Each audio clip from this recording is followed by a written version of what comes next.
1915 সালের জাপান। বরফে ঢাকা এক ছোট্ট গ্রাম। হঠাৎ সেখানে শুরু হলো এমন এক আতঙ্ক, যা কোনো যুদ্ধ নয়, কোনো প্রাকৃতিক দুর্যোগও নয়, মাত্র একটি ভালুক 7 দিনের মধ্যে হত্যা করেছিল 7 জন মানুষকে, আর পুরো গ্রামকে পরিণত করেছিল মৃত্যুপুরীতে। জাপানের ইতিহাসের সবচেয়ে ভয়ঙ্কর নরখাদক প্রাণীর গল্প নিয়েই থাকছে আজকের প্রতিবেদন। 1915 সালের ডিসেম্বর, জাপানের হোক্কাইডো দ্বীপের প্রত্যন্ত অঞ্চল সাঙ্কেবেৎসু, বরফে ঢাকা ছোট্ট কৃষক গ্রাম। চারপাশে ঘন বন, পাহাড় আর হাড় কাঁপানো ঠান্ডা। এই গ্রামটি ছিল মূলত বাদামি ভালুকের আবাসস্থলের খুব কাছে। মানুষ ধীরে ধীরে বন কেটে বসতি বানাচ্ছিল, আর সেই সঙ্গে বাড়ছিল মানুষ আর বন্যপ্রাণীর সংঘাত। গ্রামবাসীরা কয়েক সপ্তাহ ধরেই বুঝতে পারছিল আশেপাশে একটি অস্বাভাবিক বড় ভালুক ঘুরে বেড়াচ্ছে। খামার থেকে ভুট্টা উধাও হচ্ছিল, গবাদি পশু অস্বাভাবিক আচরণ করছিল, কিন্তু কেউ কল্পনাও করেনি সামনে কি অপেক্ষা করছে। ডিসেম্বর 9 তারিখ, কৃষক মিকি ওটা কাজ শেষে বাড়ি ফিরে দেখেন দরজা ভাঙা, ঘরের ভেতর রক্ত ছড়িয়ে আছে, কিন্তু তার স্ত্রী আর শিশু সন্তান নেই। গ্রামবাসীরা রক্তের দাগ অনুসরণ করে বনের দিকে এগোয়, আর কিছু দূরে গিয়ে তারা খুঁজে পায় মানুষের দেহাবশেষ। বিশাল সেই ভালুকটি দিনের আলোয় বাড়িতে ঢুকে এক নারী ও শিশুকে টেনে নিয়ে গিয়ে হত্যা করে খেয়ে ফেলেছিল। পুরো গ্রাম বুঝে যায় এটি আর সাধারণ বন্যপ্রাণী নয়, এটি এখন ম্যান ইটার। পরদিন প্রায় 150 জন গ্রামবাসী অস্ত্র নিয়ে বনে ঢোকে। তারা ভালুকটিকে খুঁজে পায়, গুলি চালায়, আহতও করে, কিন্তু ভালুকটি পালিয়ে যায়। এবং এখানেই ঘটে সবচেয়ে বড় ভুল। গ্রামবাসীরা ধরে নেয় আহত হয়ে ভালুকটি আর ফিরবে না, কিন্তু সেই রাতেই সে ফিরে আসে, এবার আরও ভয়ঙ্করভাবে। গ্রামের এক বাড়িতে তখন বহু নারী ও শিশু জড়ো হয়েছিল নিরাপত্তার জন্য। পুরুষেরা অন্যদিকে পাহারা দিচ্ছিল। হঠাৎ ঘরের দেয়ালে প্রচণ্ড আঘাত, কাঠ ভেঙে দানবের মতো ঢুকে পড়ে ভালুকটি।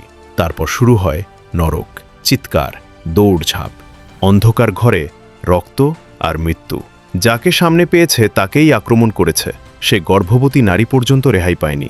মাত্র 2 দিনের মধ্যে নিহত হয় 7 জন, আহত হয় আরও কয়েকজন। পুরো গ্রাম পরিণত হয় মৃত্যুপুরীতে। এরপর প্রশাসন নামায় বিশাল বাহিনী। প্রায় 600 লোক মিলে শুরু হয় অভিযান। সেনা, পুলিশ, শিকারী, ট্র্যাকার সবাই মিলে জঙ্গল ঘিরে ফেলে।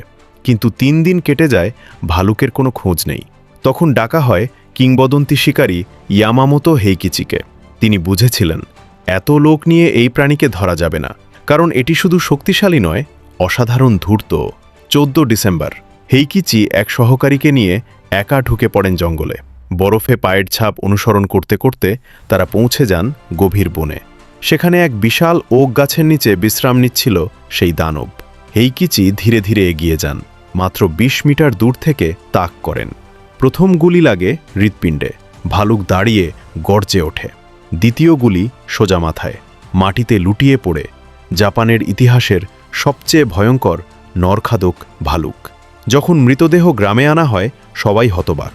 ভালুকটির উচ্চতা প্রায় 9 ফুট, ওজন 340 কেজি। কিন্তু সবচেয়ে ভয়াবহ দৃশ্য সামনে আসে যখন তার পেট কাটা হয়। ভেতরে পাওয়া যায় মানুষের হাড়, মাংস এবং কাপড়ের টুকরো। প্রমাণ হয়ে যায় এটি শুধু হত্যা করেনি, মানুষকে খাদ্যে পরিণত করেছিল। এই ঘটনার পর সাঙ্কেবেতসু গ্রাম প্রায় সম্পূর্ণ খালি হয়ে যায়। মানুষ ভয় পেয়ে এলাকা ছেড়ে চলে যায়। আজও সেই জায়গায় রয়েছে স্মৃতিস্তম্ভ, আর স্থানীয়দের দাবি শীতের রাতে বাতাসে এখনও শোনা যায় সেই নিহতদের চিৎকার।